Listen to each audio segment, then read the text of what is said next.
Um dia, nas suas férias de verão, enquanto estavam na casa da tia Albertina, do tio Jorge e do primo Guilherme, a Vanessa com 11 anos, o seu irmão Carlos com 8 e o Guilherme com 9, foram os três para uma floresta perto da casa dos tios para brincarem às escondidas.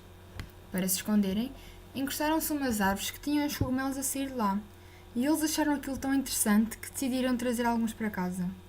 Quando chegaram, decidiram ir provar os tais cogumelos. Tinham um sabor estranho, mas isso não os incomodou muito, pois comeram até não haver mais nenhum. Um tempo depois, quando estavam a brincar no quarto deles, começaram a sentir-se cansados e adormeceram aos poucos. Primeiro foi o Carlos, depois a Vanessa e, por fim, o mais teimoso, o Guilherme, que quase que se recusava a adormecer. Mais zonza, a Vanessa olhou à sua volta e reparou que o Guilherme e o Carlos estavam ao seu lado. Ninguém sabia realmente onde estavam, mas ao ouvir uma melodia vinda do fundo da rua onde se encontravam, decidiram ir lá ver. Só se ouviam palmas e risos, e no meio estava um jogral. Eles só o reconheceram devido às histórias que o tio Jorge e a tia Albertina lhes tinham contado sobre Portugal e os seus reis, entre os séculos XII e XIV.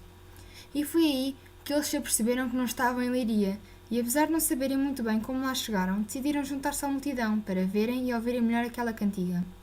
O Carlos e o Guilherme acharam-na tão engraçada que começaram a bater palmas. A cantiga era assim: a do muito bom parecer mandou-lo o adufo tanger, Louçana de amores morreu. A do muito bom semelhar mandou-lo o adufo sonar, Louçana de amores morreu. Mandou-lo o adufo tanger e não lhe davam lezer, Louçana de amores morreu. Mandou-lo o adufo sonar e não lhe davam vagar, Louçana de amores morreu. Quando o jogral parou de cantar, eles foram falar com ele e perguntaram qual era o significado da cantiga, e ele respondeu que era uma cantiga de amigo e falava sobre uma mulher que mandou tocar o adufo, que é uma espécie de pandeiro, e que os que tocavam e os amores dela não lhe davam descanso. Eles também lhe perguntaram onde estavam e como é que ele se chamava. Ele disse que estava na Galiza no século XIII e que o seu nome era Martim de Ginzo. Eles ficaram muito espantados e também com um pouco de medo, pois não sabiam como é que eles tinham ido lá parar.